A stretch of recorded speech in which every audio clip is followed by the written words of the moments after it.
En el año 2013, Crytek lanzó Rise of Rome, un juego que prometía mostrar la brutalidad y majestuosidad de Roma con mucha sangre de por medio. En este video vamos a ver qué partes del juego están inspiradas en la historia real, y qué cosas son inventadas.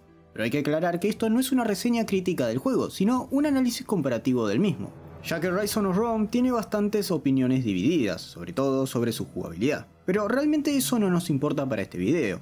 Por eso es bueno preguntarse qué tan real es todo esto. ¿Existió realmente Marius Titus? ¿Nerón fue así como lo describe el juego? ¿Y quiénes son los bárbaros que aparecen en Britania? Así que vamos a separar la historia real de la ficción. ¿De qué va la historia de Rise of Rome?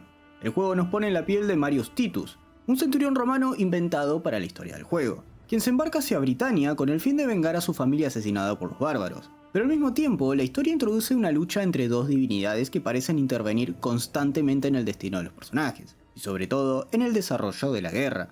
En el juego, el protagonista pierde a su familia al poco tiempo de regresar a su hogar, durante un ataque bárbaro en Roma. A raíz de esto, Marius Titus decide embarcarse hacia Britania para combatir contra los Cicenos en la Legión 14ª, liderada por Vitelión. Luego de varias batallas y con la derrota del rey de los Cicenos, Oswald, y su hija Boudica, estos son capturados. En aquel momento se presenta a uno de los hijos de Nerón, Basilio, quien envía a rescatar a su hermano Cómodo, el cual se encontraba en el norte de Britania, en Caledonia. Una vez rescatado Cómodo, este asesina al padre de Boudica, al rey Oswald, lo cual genera la furia de los bárbaros para rebelarse contra los romanos, por lo que los cicenos, comandados por Boudica, terminan arrasando la ciudad de York. Esto lleva a que Marius Titus, en aquel momento, se quedase enfrentando a los cicenos para ganar algo de tiempo y así sus aliados pudieran escapar. Sin embargo, es salvado gracias a la deidad, personificación del verano, que lo acompaña y lo insta a tomar el rol de Damocles, un antiguo general que había sido traicionado por los suyos. Esto porque, como dije al principio, hay dos divinidades que están detrás de los hechos: la deidad del verano que acompaña a Titus y la deidad Aquilo, quien se pone en el bando de los antagonistas, quien es la personificación del viento del norte, aunque es más fácil que se lo conozca con el nombre griego de Boreas. Siguiendo con la historia, en aquel momento Marius decide emprender su camino de venganza en Roma contra Nerón y sus hijos, encarnando la leyenda de Damocles. Después de enterarse que la muerte de su padre fue una conspiración de parte de Nerón, Marius logra asesinar a sus hijos uno por uno. Pero antes de terminar con la vida de Nerón, el comandante Vitelión, término anacrónico por cierto, le pide luchar junto a sus hombres una vez más para detener el ataque de los cicenos. En el transcurso, Boudica mata a Vitelión, y esta es derrotada por Mario. Finalmente, Mario se encuentra cara a cara con Nerón, y por medio de una profecía que decía que Nerón solo podía morir por su propia espada, Marius se sacrifica arrojándose junto con este contra la espada de la estatua del emperador. Y eso es básicamente todo, no tiene una historia tan abrumadora por así decirlo.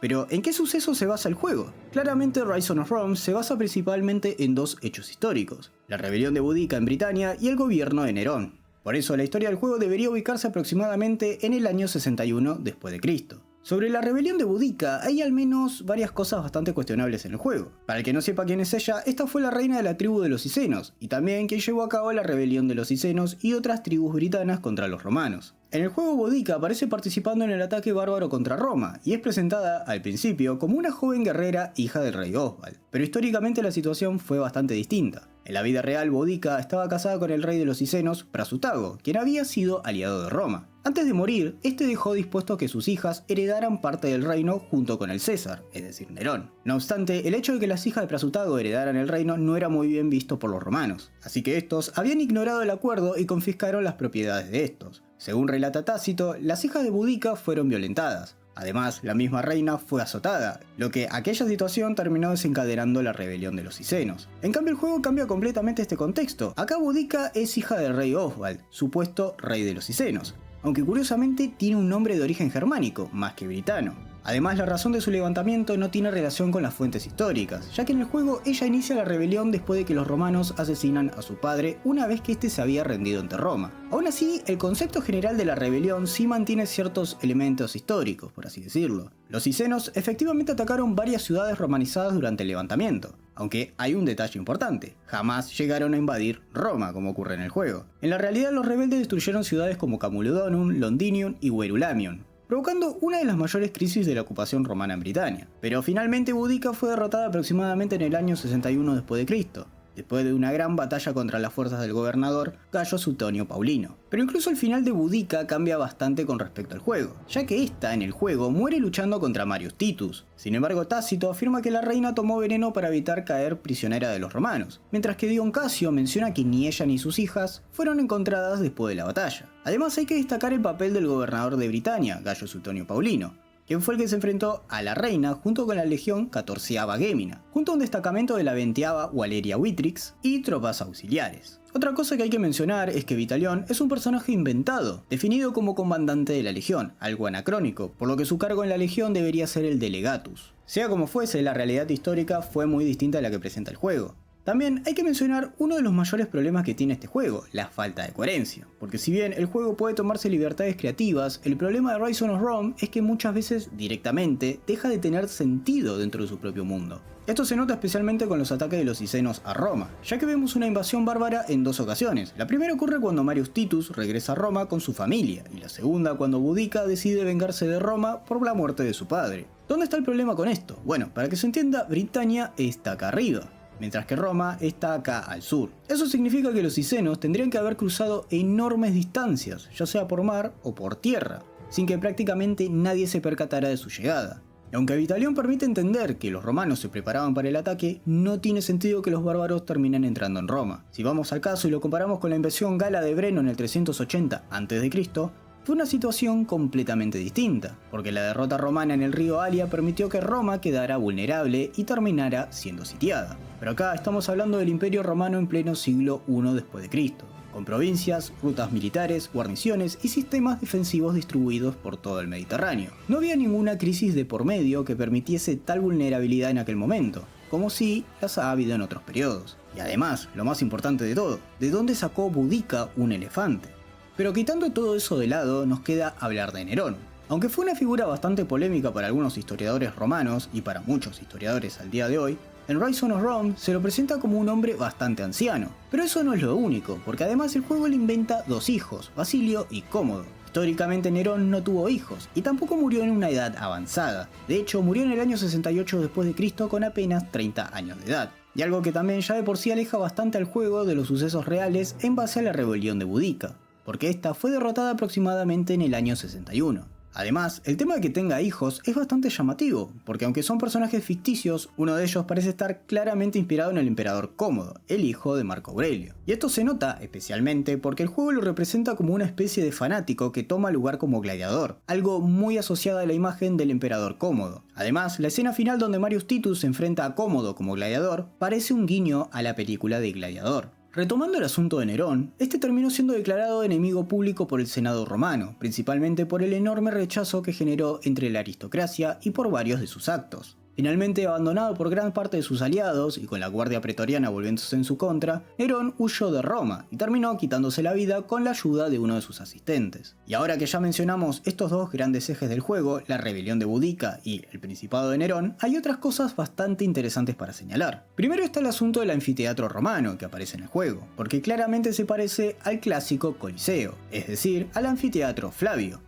El problema de esto es que este recién comenzó a construirse durante el principado de Vespasiano, varios años después de la muerte de Nerón, es decir, en el 72 después de Cristo. Ahora bien, sí existió un anfiteatro en Roma durante el principio del siglo I después de Cristo. Se trataba del anfiteatro construido en el año 29 a.C. por la figura política Tito Estatilio Tauro, en el campo de Marte. Pero este fue destruido durante el gran incendio de Roma en el año 64, y además muchas veces lo describen como una estructura relativamente pequeña. Por eso es muy probable que los desarrolladores simplemente hayan decidido usar la imagen clásica del Coliseo romano que todos conocemos. Por otro lado, en lo respectivo a lo estético en el juego, muchas cosas se ven bastante bien. El problema aparece cuando empiezan a tomarse libertades creativas algo extrañas, que terminan teniendo poca coherencia. Por ejemplo, Marius Titus lleva una cota de malla debajo de sus vestiduras, las cuales están debajo de la lorica segmentata, algo que realmente no tendría mucho sentido. Por mi parte, no me parece mal que el juego modifique ciertas armaduras para hacer que algunos personajes destaquen más visualmente, pero en este caso ya termina rompiendo bastante la coherencia del equipamiento romano. También se puede destacar la caracterización que hacen de los celtas, algo que en mi opinión es bastante mala, porque por intentar hacerlos ver como bárbaros, les atribuyeron una imagen incivilizada como hombres descuidados y casi como cavernarios, algo que se contradice bastante con la imagen que se tenía de los celtas en general. Pero lo mismo ocurre con la Guardia Pretoriana. El juego utiliza esa imagen que prácticamente ya quedó instalada por Hollywood, armaduras oscuras y detalles púrpuras en las telas. A pesar de esto, por medio de la iconografía y las fuentes, sabemos que los pretorianos no siempre se diferenciaban tanto del resto de los legionarios romanos, e incluso muchas veces debían mantener un perfil más discreto vistiéndose como civiles. Y después está el tema de Damocles, que en el juego es prácticamente una reinvención completa. La historia original de Damocles se remonta al siglo IV a.C., durante el gobierno de Dionisio II de Siracusa. Según se relata, Damocles era un adulador del tirano y deseaba tener una vida llena de lujos y poder. Entonces Dionisio le permitió ocupar su lugar durante un día, rodeado de las riquezas y los placeres. Pero mientras Damocles disfrutaba el banquete, notó que sobre su cabeza colgaba una espada sostenida apenas por una crin de caballo. Al darse cuenta del peligro constante que implicaba el poder, todos los placeres dejaron de tener sentido. Y justamente ese es el verdadero significado de la historia, la inseguridad permanente de quien gobierna. Por eso el uso de que hace Rise Son of Rome del personaje de Damocles como símbolo de traición y venganza realmente no tiene demasiado que ver con el relato original. Pero más allá de todas estas cuestiones, Rise Son of Rome es un juego que a simple vista puede cautivar bastante a quienes no están familiarizados con la historia romana, e incluso despertarles un interés por investigar un poco más sobre ella. Y dejando de lado las críticas, los errores históricos y seguramente varias cosas más que todavía se me están pasando, creo que el juego logra transmitir bastante bien esa sensación de combate organizado y disciplinado que normalmente asociamos con las legiones romanas. En varios momentos, la inmersión realmente se siente bastante lograda en el juego. Sin embargo, en lo que respecta a los hechos históricos, el juego no converge con ellos.